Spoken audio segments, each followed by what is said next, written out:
Ya Nabi salam alaika, Ya Rasul salam alaika, Ya Habib salam alaika, salawatullah alaika.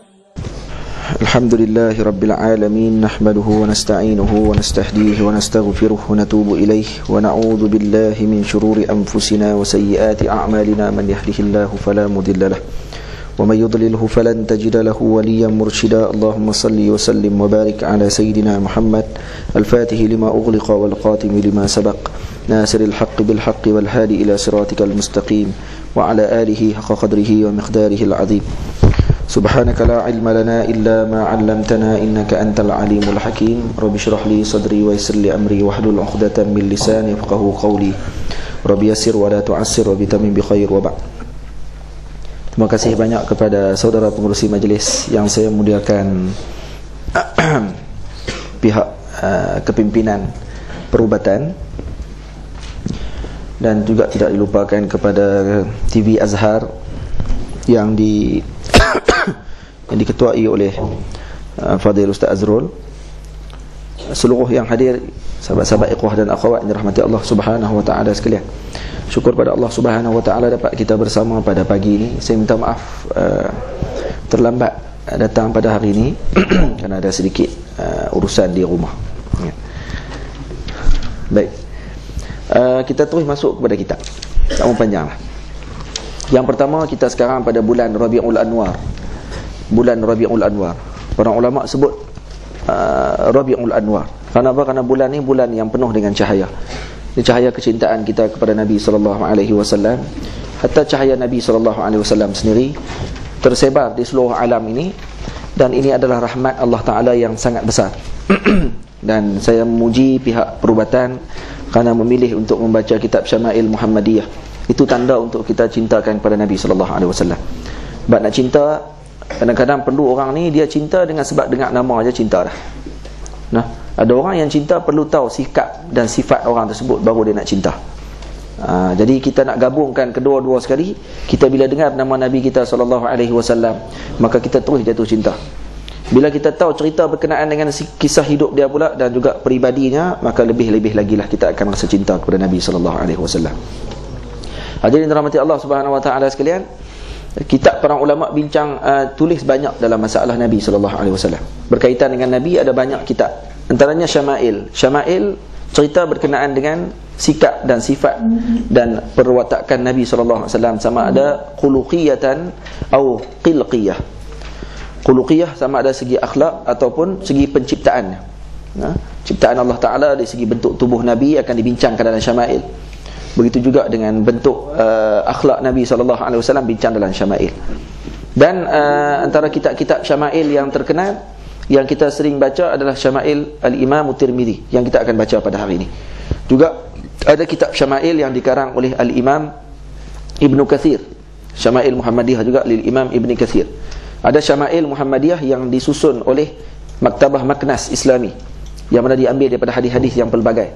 Daripada kitab yang pelbagai, maka dimasukkan dalam satu bab, dan satu kitab dipanggil Syama'il Muhammadiyah, Asy-Syama'il.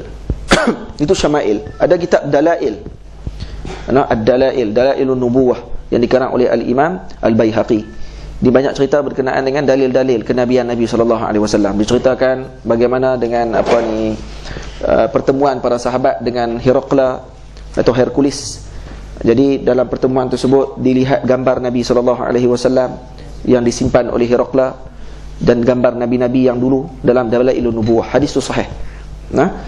Dan banyak lagi hadis-hadis yang lain, kitab-kitab yang menceritakan tentang Nabi. Ada kitab yang cerita bab qasais, Qasaisul Kubra, ataupun Qasaisun Nabi lil Imam Ibnu Hajar Al-Haytami.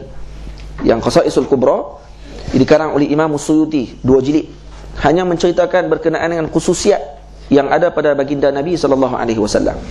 Yang umat tidak ada khususiat tersebut, hanya Nabi saja yang mendapat khusus perkara tersebut daripada Allah Subhanahu wa taala. Jadi banyak contoh-contoh. Kitab-kitab yang kita sebut tadi itu antaranya. Hari ini kita akan bincang kitab Syama'il Muhammadiyah yang dikarang oleh Al-Imam Al-Hafiz Al-Allamah Al-Imam Abi Isa Muhammad bin Isa At-Tirmidzi radhiyallahu taala anhu, yang lahir pada tahun 209 Hijriah dan wafat pada 279 Hijriah pada umur 70 tahun. Nah, baik, kita terus mula. Bismillahirrahmanirrahim.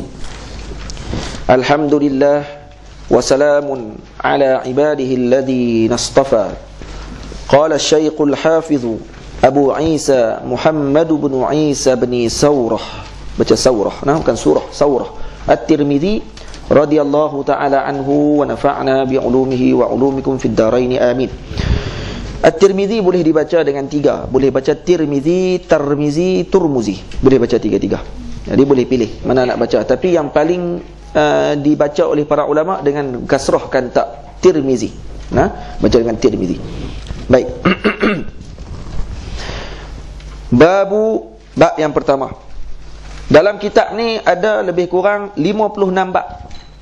Kita nak baca 2 hari ni, insya-Allah bagi perhabis lah. Insya-Allah. Insya-Allah. Saya tak berani nak janji. Tapi insya-Allah habislah. Kita akan baca dengan tidaklah terlalu cepat dan tidak terlalu lambat. Dan kita akan berhenti 20 minit. Dia ada orang panggil apa? Rakaman, kan? Insya-Allah. Saya nak tanya dulu. Kita nak baca macam mana ni? Sama ada saya nak baca terus bab, saya dah baca dalam internet. Nah, dalam internet dah ada muka saya, tapi bukan saya tu. Sebab saya hak ni, hak dalam internet tu bukan saya. Boleh faham tak? Hampa faham tak ni? Betul lah kan? Hak dalam internet tu bukan saya dah. Tu orang lain dah. Bukan saya. Saya hak ni kan? Sebab kalau kata tu saya juga, maksud dia ada dua saya. Jadi dua saya tu mustahil. Nah, benda tu mustahil. Aklan. Nah, tak boleh orang tu ada dua dalam masa yang sama. Jadi hak dalam kamera tu bukan saya dah. Walaupun pada mulanya saya. Nah, hampa faham kan? Pening lah, pagi-pagi kena pening lah. Betul. Betul tak? Betul ya? Ramai orang silap kadang-kadang. Dia ingat, tu ustaz tu. Memanglah saya, tapi bukan saya. Dia saya, tapi bukan saya. Kerana saya sekarang. Nah. Baik. Jadi kita nak baca macam mana? Nak baca sambung daripada internet tu ke ataupun daripada sini? Nak baca daripada mula balik? Baca dah mula. Macam mana balik? Maksud dia berkenan nak dengar pada mula lah. Sebab kalau dengar dalam internet ni, ya kita dengar terus lagi tu ya kan? Kita akan baca pada mula. Baik. Babu ma jaa fi khalqi Rasulillah sallallahu alaihi wasallam. Bab yang menceritakan berkenaan dengan penciptaan Nabi sallallahu alaihi wasallam. Macam mana bentuk tubuh Nabi sallallahu alaihi wasallam. Ini kita akan cerita pada hari ini yang seperti disebut oleh Al-Imam At-Tirmidzi radhiyallahu taala anhu. Saya tidak akan membaca sanad. Saya akan baca rawi a'la sahaja. An Anas bin Malik, terus tanpa baca akhbarana dan sebagainya. Boleh tak? An Anas bin Malik radhiyallahu taala anhu. Sayyidina Anas bin Malik adalah pembantu Nabi sallallahu alaihi wasallam, qadam Nabi, yang duduk dengan Nabi selama 20 tahun. 10 tahun. 10 tahun berkhidmat dengan baginda Nabi sallallahu alaihi wasallam. Dan dia duduk dengan Nabi pada umur 10 tahun sampai umur 20 tahun, sampai Nabi wafat. Dan dia dihadiahkan oleh ayahnya, oleh ibunya Sayyidatina Ummu Sulaim radhiyallahu taala anha kepada Nabi SAW waktu Nabi mula sampai di Madinah. Maka Sayyidatina Ummu Sulaim jumpa dengan Rasulullah, "Ya Rasulullah, ini anak aku serah kepada kamu untuk jadi khadam kepada kamu, untuk jadi pembantu kepada kamu dalam urusan kehidupan. Terimalah dia, kerana aku tidak ada apa-apa nak bagi kepada kamu wahai Rasulullah. Hadiah yang aku boleh bagi anak aku tu." Itu dia. Dia tak boleh nak bagi wang ringgit, dia bagi benda besar daripada tu lagi. Mak mesti sayang ke anak, tapi dia bagi anak dia. Maksud dia apa ni? Dia serahkan anak dia kepada Islam. Bila serah kepada Nabi, maksud serah kepada Islam. Boleh faham tak? Jadi kita pun kena niat, anak-anak kita kena serah kepada Islam. Apatah lagi diri kita kena serah untuk Islam. Boleh faham tak? Annahu sami'ahu yaqul. Daripada Sayyidina Anas bin Malik, bahawa annahu kembali kepada siapa? Kembali kepada Rabi'ah. An Rabi'ah bin Abi Abdurrahman. Rabi'ah bin Abdurrahman ni tok guru pada Imam Malik radhiyallahu taala anhu. Cerita yang kita selalu dengar, yang kata dia balik, ayah dia pergi berjuang selama 18 tahun tak balik-balik. Pernah dengar cerita tu? Kasih seorang ibu. Ada? Pernah dengar? Tak nak baca buku tu? Tak nak baca cerita tu? Hampa baca buku apa ni? Ayat-ayat cinta habis kan? Ketika cinta bertasbih habis 5 kali ulang Ustaz, kan? Ni kisah ni diceritakan bahawa ayahnya umur 18 tahun, umur 18 tahun. 18 tahun keluar berjihad. 18 tahun. Kira masa tu mak dia mengandung. Mak kepada Sayyidina Rabi'ah ni mengandung dia lah, mengandung Imam Rabi'ah. Rabi'ah ni lelaki bukan perempuan. Yang ingat Rabi'ah buang, noh? Rafi'ah buang tu noh. Baik. Rabi'ah buang orang mana pula, wallahu a'lam. Baik, jadi Allahumma salli ala sayyidina Muhammad, bila dah mengandung selama berapa bulan, akhirnya beranak. Dah suami dah pergi berjuang. 18 tahun lepas tu baru balik. Masa nak keluar daripada rumah, ayah dia tinggalkan duit lebih kurang dalam berapa ribu dinar, berapa puluh ribu dinar. Duit tu kata suami dia, kalau aku balik aku nak ada lagi duit ni, jangan berhabis. Maka cukup 18 tahun balik. Balik-balik tengok Rabi'ah dah umur 18 tahun. Umur 18 tahun sudah mengajar di Masjid Nabawi waktu tu. Masjid Nabawi waktu tu, dan mengajar siapa? Mengajar Imam Malik, anak murid dia anak murid dia Imam Malik, Imam Sufyan Ats-Tsauri, Imam Sufyan Ibn Uyainah, ulama besar semua ni. Muhaddis Yahya bin Ma'in dan sebagainya. Ni Yahya bin Ma'in tak ada lagi waktu tu. Maksudnya ni ulama-ulama besar hadis yang hebat-hebat pada zaman tersebut. Jadi apa ni, Allahumma salli ala sayyidina Muhammad.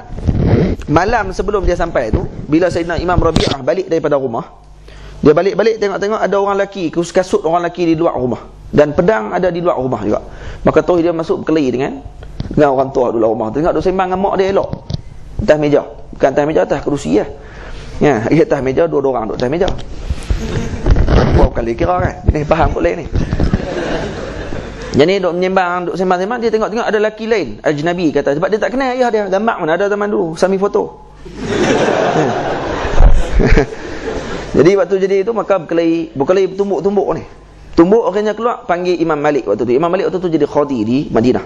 Maka Imam Malik yang selesaikan kes. Walaupun tok guru sendiri, tapi dia menangkan kes. Kerana apa? Kerana Imam Malik menganggap bahawa Sayyidina Imam Rabi'ah menyerang tanpa soal siasat dulu. Maka akhirnya cek-cek lah ayah dia. 18 tahun tak nak kenal, tumbuk dulu kenal. Poin dia lain ni nak tanya, cerita tu betul ke tak tu? Cerita tu kata Imam Syekh Abdul Fattah Burdah, cerita tu tak betul. Boleh faham tak? Aku cerita panjang-panjang, rupanya tak betul cerita tu. Cerita tu ada masalah. Kata para ulama ada masalah dari segi sanad dan sebagainya. Cuma cerita tu kata Syekh Abdul Fattah tidak benar. Cerita tersebut tidak benar. Boleh tak? Cukup tu dekat tu cerita. Cukup cerita panjang-panjang. Betul tak betul. Baik, balik pada bab. Annahu sami'ahu, sesungguhnya dia mendengar. Siapa yang mendengar? Imam Rabi'ah lah. Dia mendengar bahawa Sayyidina Anas bin Malik menyebut, kana Rasulullah sallallahu alaihi wa alihi wasallam laisa bitawilil ba'in. Rasulullah sallallahu alaihi wasallam tidaklah terlalu tinggi. Terlalu tinggi sangat pun tidak Nabi. Kerana Nabi ni tingginya sama macam orang yang biasa. Sayyidina Umar ibni Al-Khattab tawilul ba'in, terlalu tinggi. Tinggi Sayyidina Umar berapa? 3 meter. Sayyidina Umar tinggi dia 3 meter. Abdullah bin Ubay bin Salul. Abdullah bin Ubay bin Salul ni bapa munafik, kepala bengong. Dia ni tinggi dia pun 3 meter juga. Sayyidina Abbas, bapa saudara Nabi SAW, juga tingginya 3 meter. Orang dulu tinggi-tinggi, besar-besar, tinggi 3 meter, tinggi mana? 2 kali kita. 2 kali saya ni. Saya 180 cm saja nak bak, kata aku tinggi. Kira tinggi lah tu. 180 kali 2 lah, lebih kurang gitu. Jadi Sayyidina Umar ni tinggi sungguh orang dia. Dan kalau tinggi renjong kurui, hak tu orang panggil apa? Tu 7-Eleven. 7 up noh. Fido Dido kan. Ni maksud tinggi dan tegak lah. Tinggi tegak pula badannya. Kalau tinggi 3 meter, badan tegak, masya-Allah tabarakallah. Sayyidina Adam alaihissalam tingginya 60 hasta. Tinggi Nabi Allah Adam alaihissalam 60 hasta.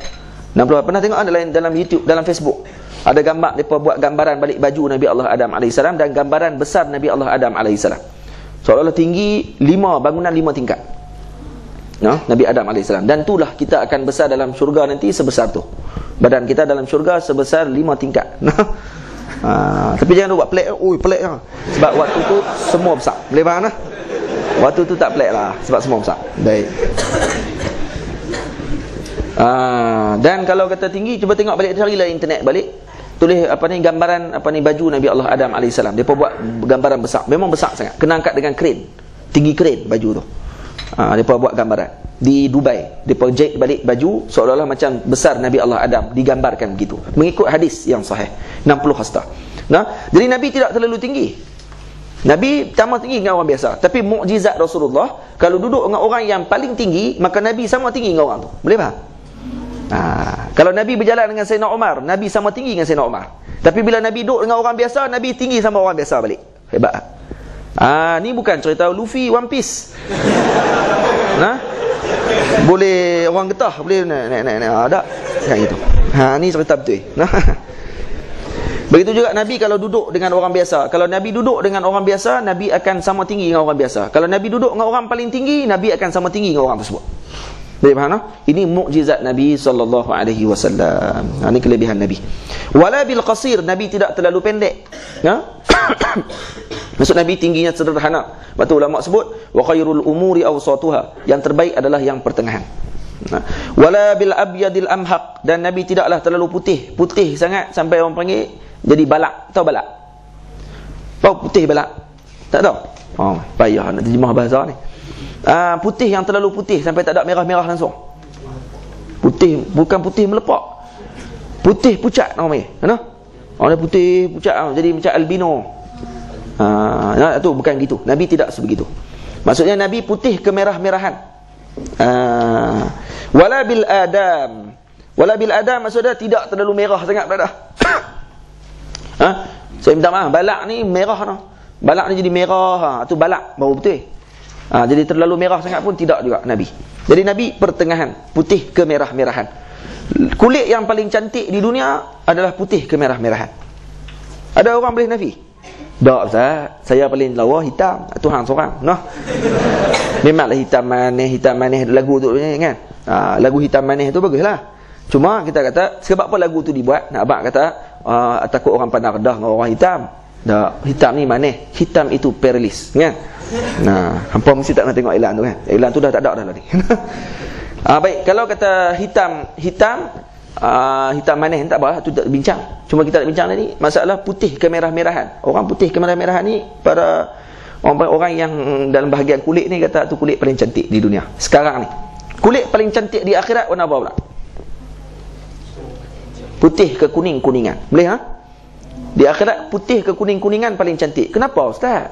Awak tak putih kemerah-merahan juga? Kerana di dunia kalau kita makan, makanan kita akan menjadi gizi dalam badan kita. Pandai aku cakap kat doktor. Gizi seimbang, kan? Jadi kalau makan dia jadi apa? Jadi apa ni? Karbon dioksida. Bohong bohong. Sajam lawak. Sajam nak buat kemas depan doktor kena cakap agak bahasa-bahasa ni kan, monoksida, karbon dioksida keluar habislah. Walaupun tak betul. Lepas tu hampa pun yang tu hangguk dulu. Lepas tu lah tipu rupanya. Tapi hampa tahulah, hampa cerdik kan. Jadi bila makan, makanan tu akan jadi apa? Jadi darah daging kita. Jadi sebab tu darah dia akan jadi warna merah. Jadi orang yang putih nampak putih kemerah-merahan kerana kesan daripada makanan dia. Faham? Tapi di akhirat makanan tidak memberi kesan pada darah. Makanan tidak memberi kesan pada darah. Jadi pada ketika sebut bila makan, makanan tadi tidak, dia keluar terus. Jadi gitu, macam angin. Dan kita tak akan kentut dalam syurga. Syurga tidak ada kentut, tidak ada kencing, tidak ada berak. Kalau kata ni pun hanya keluar angin. Kalau bersetubuh pun tidak akan keluar air mani, akan keluar angin juga. Boleh. Tu. Itu semua diam. Jadi putih kuning-kuningan. Jadi di syurga Nabi maksudnya dikumpulkan kedua-dua kecantikan. Di dunia dengan paling cantik, di akhirat pun dengan kulit yang paling cantik. Boleh faham? Jadi kita akan sambung pada pertemuan akan datang. Wallahu ta'ala a'lam.